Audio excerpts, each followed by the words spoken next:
I'm Kieran Howard, this is Jamie Darcott. We would just like to ask you a few questions. Were there any people that you were that unfortunately would have had an accident in the mines, or have you suffered personally from any accidents that have changed your life entirely? Yes, I will answer that.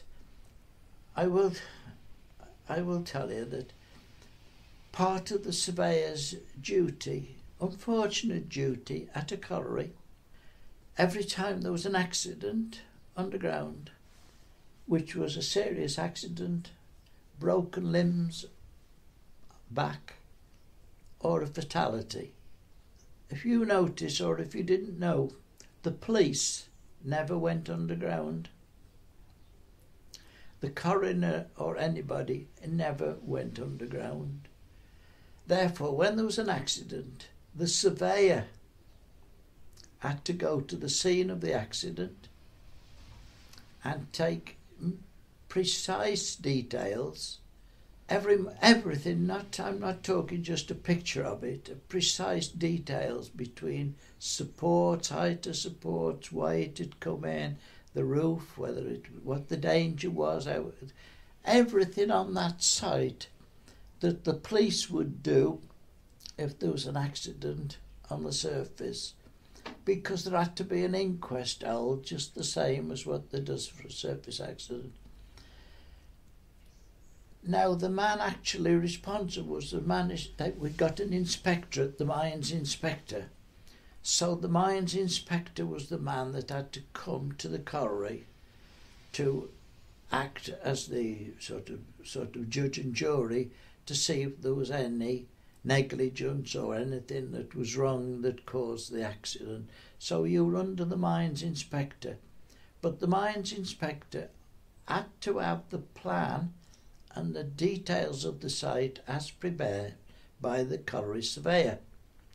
So unfortunately, every time there was a major incident, I was called. You can edit the rest if you want. Unfortunately, I think during my time in the colliery, I had to measure up for some 30 of my friends that were killed, or 30 people that I knew. You'd be working with them or passing them, talking to them an hour before. But an hour after, you had to go to that precise site where he was and measure it up for where he'd been unfortunately killed. That was just part of your job. Truthfully think, as that's just for your information. You can put it in that it is basically an unfortunate condition that you had to do. I don't think I would put numbers. I'm just telling you how often it does come round. So having said that, yes, every one of them were my friends or people that I knew. But at that time, I was playing football mad. I was football mad. I was playing every night of the week around this area that I could play. And I played a lot for Madeley, and I played a lot down at Donington, roundabouts. And I played a centre forward in those days. If I'd photographs underneath the on here, I just saw some photographs underneath there when I was playing live. And I was playing against a gentleman from round here, I think, I better not name him, one of the best centre halves that there was around this part of the world. He played round here, very well known. And I worked with him at Granville. I knew him, I shouted to him, I talked to him all the while I was talking about. He was a worker at Granville, but got away on the surface. And he was the one. I was called one afternoon, and they just said, "There's been an accident, Ray.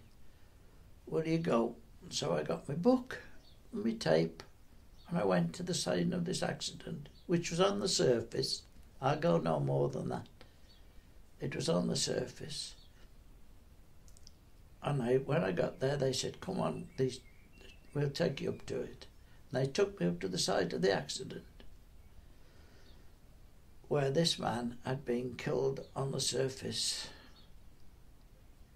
And that one, I think, just about knocked the light out of me. I'd played against him many, many, many times. He used to say what he'd do to me when I was playing football, running up the side of him, which we used to joke and tell one another when we were playing football what we'd do.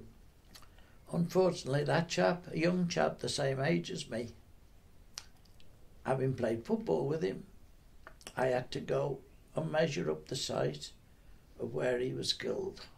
And I think that one did. As part of that's why I said he doesn't want one, he was one of what I've just told you. But that one was a personal one. Thank you for answering that one. Yeah, well, it's the truth.